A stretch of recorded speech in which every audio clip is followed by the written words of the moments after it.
है। इस प्रकार राम जो सूर्य है वो प्रकाश को बढ़ाने वाला है, और जो अग्नि है वो हमारे पापों का नाश करने वाली है, और जो चंद्रमा है वो अमृत प्रदान करने वाला है। बड़ा ही मीठा शब्द है राम। जग में साचो तेरो नाम, हे राम हे राम। प्रभु का नाम श्री राम रखा गया, और जब उनका नामकरण होता है तो गुरुदेव कहते हैं ये आपके पुत्र बड़े ही गुणवान, ये स्वयं प्रभु का अवतार है। ये जो लीलाएं करते जाएंगे उसी प्रकार इनका नाम रखा जाएगा। नामकरण होता है लक्ष्मण जी का।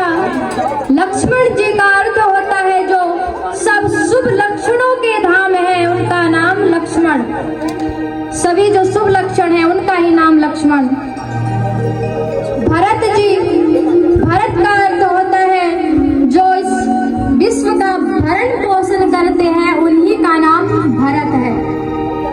शत्रुघ्न जी, जिनका स्मरण करते ही सभी शत्रुओं का नाम नाश हो जाता है, उन्हीं का नाम शत्रुघ्न। जो भी बच्चा शत्रुघ्न की कथाएं लीलाएं सुनता है, काम क्रोध मद लोभ ये दूर हो जाते हैं, क्योंकि काम क्रोध मद लोभ ये नरक के पंथ हैं, ये नरक के द्वार हैं। हम किसी से हिंसा कर रहे हैं, क्रोध कर रहे हैं, क्या है, नरक के रास्ते पर हम जा रहे हैं। यदि हम किसी से अच्छे से बात कर रहे हैं, मीठी वाणी का प्रयोग कर रहे हैं, तो हम अपना रास्ता स्वर्ग की ओर देख रहे हैं, प्रभु के श्री चरणों की ओर देख रहे हैं। देखिए, चारों बच्चों का पालन पोषण बड़े अच्छे से हुआ।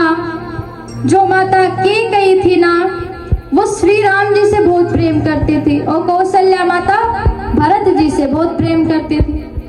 एक दिन कौशल्या माता कहती है, गुरुदेव जब मैं इन दोनों बच्चों को एक साथ सुला देती हूँ ना, तो मेरे को समझ में ये नहीं आता कौन राम जी है कौन भरत जी है, पता ही नहीं चलता। तब गुरुदेव कहते, देखो तुम्हें कैसे पता चलेगा कि कौन श्री राम है कौन भरत जी है? जब प्रभु की नजरें सामने वाले के मुख पर टिकी हो ना, तो तुम समझ जाना ये प्रभु श्री राम है। प्रभु श्री राम की नजर सामने वाले यानी कि बिल्कुल हम पर टिकी है। फिर माता कहती, अच्छा तो भरत जी को कैसे पहचानो? जिसकी नजरें श्री चरणों पर टिकी हो तो समझ लेना ये आपका भरत है। बड़ा ही प्रेम करती थी, तीनों माताएं मिलकर रहती थी, चारों बच्चे एक साथ खेलते पढ़ते, खूब अच्छे बच्चे थे। एक समय पे पता ही नहीं चला, इतना अच्छा चल रहा था, गड़बड़ हो गई। जब भरत जी उस अयोध्या के महल में नहीं थे तो कान भर दिए गए कैकेयी की माता के, और कह दिया गया कि देखो तुम्हारा पुत्र तो यहाँ नहीं है, श्री राम का राज्याभिषेक होने जा रहा है, प्रभु श्री राम को राजा बनाया जा रहा है, तुम्हारा पुत्र नहीं है, इसीलिए तो तुम क्या करो कि तुमने जो राजा दशरथ से कहा था कि मैं कभी भी मनचाहा वरदान मांग सकती हूँ, तो वो बारी अब तुम्हारी आ चुकी है, तुम वचन मांगो। और वो माता कैकेयी जाती हैं, कहती हैं कि मेरे पुत्र को राजा बना दिया जाए। रातों रात में सब कुछ पलट जाता है। भरत जी वहां पर थे ही नहीं, उनको कुछ पता नहीं।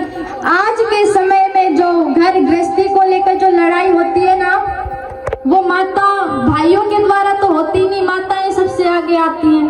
बहू वही शिकायत करती, मान लो किसी के दो बहू है ना, जेठानी कहेगी ये पूरा घर मेरे अंदर होना चाहिए, छोटी वाली कहेगी देवरानी नहीं मेरे अंदर होना चाहिए।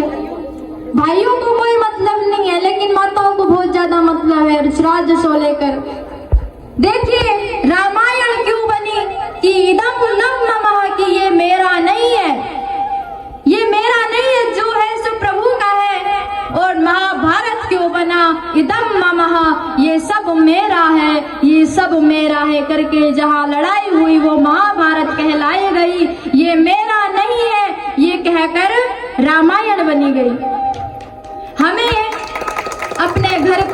अयोध्या बनाना है, लंका नहीं बनाना, महाभारत नहीं बनाना।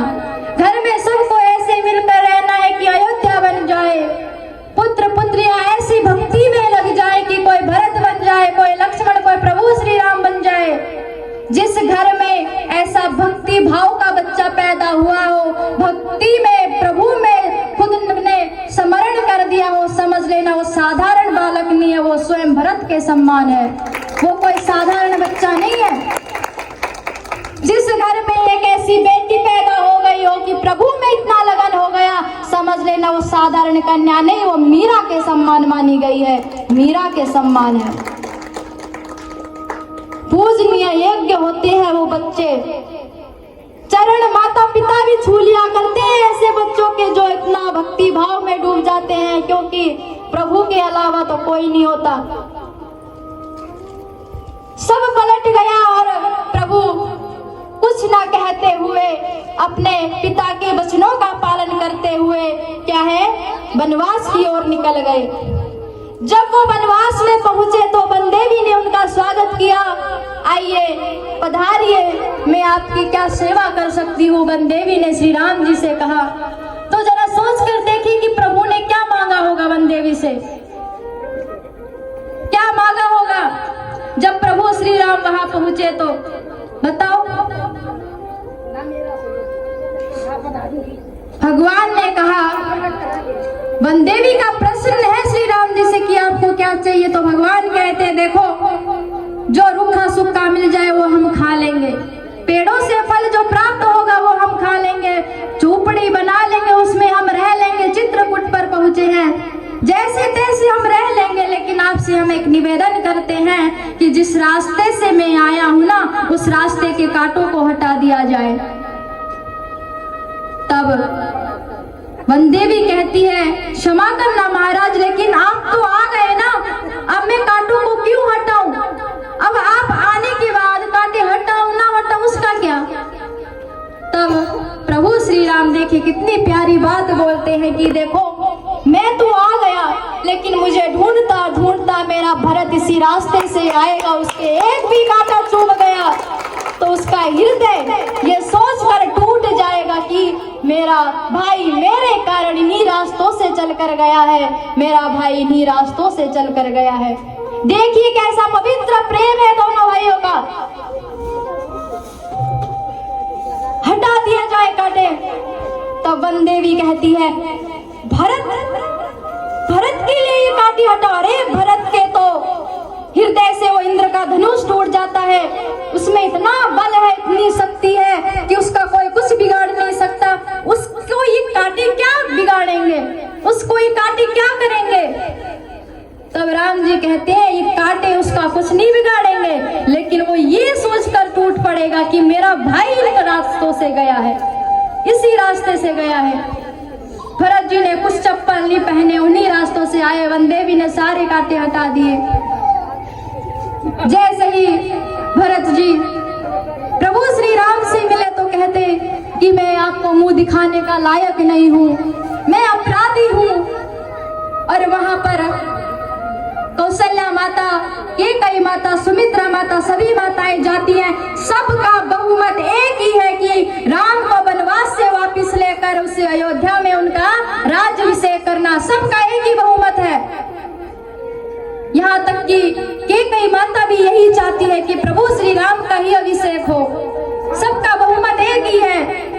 और वहां पर कैकेयी माता कहती है, कहते आते थे ये सभी नर देही, माता न कुमाता पुत्र कुपुत्र भले ही, माता न कुमाता पुत्र कुपुत्र भले ही। अरे पुत्र भाई तो इतने अच्छे अच्छे हुए, ये माता ही कुमाता बनी। पर हाय आज सुनी विरुद्ध विधाता, हे पुत्र पुत्र ही बनी कुमाता माता, हे पुत्र पुत्र ही बनी कुमाता माता। और कहती है, युग युग तक चलती रहे ये कठोर कहानी, युग युग तक चलती रहे ये कठोर कहानी। थी रघुकुल में भी एक अभागिन नारी, थी रघुकुल में भी एक अभागिन भागिन नारी, कि युग युग तक चलने दो, सबको गाने दो, सबको गीत गाने दो कि एक रघुकुल में भी एक ऐसी नारी थी जिसने सर्वनाश कर दिया। और कहती, थूके मुझ पर त्रिलोक्य भले ही थूके, जो कोई कह सके सो कहे, लेकिन मैं एक बात कहती हूँ तुझसे, मैं कुछ मांगती हूँ तुझसे। देखिए यहाँ पर कैकेयी माता श्री राम जी से क्या मांगती है, छीनना भरत का मात्र पद मुझसे, छीनना भरत का मात्र पद मुझसे, हे राम दुहाई करूं और क्या तुझसे, हे राम दुहाई करूं और क्या तुझसे। क्योंकि भरत जी ने कह दिया था ये मेरी माता नहीं है, मैं ना होते हुए इतना कुछ कह दिया ये मेरी माता नहीं, आज के बाद मैं इनको माता नहीं कहूंगा। तो कैकेयी माता ने राम जी से सिर्फ ये कहा कि देखो, भरत ने बोला है कि मैं माता नहीं कहूंगा, बस इतना चाहती हूँ कि मेरे बेटे को मुझसे मत छीन और मेरा बेटे को कह दे कि मुझे माँ कहकर पुकारे। कैसा क्षण है देखिए, एक माँ अपने ही पुत्र को मांग रही है। राम जी ने देखो कितनी प्यारी बात कही। राम जी कहते, हे अब माँ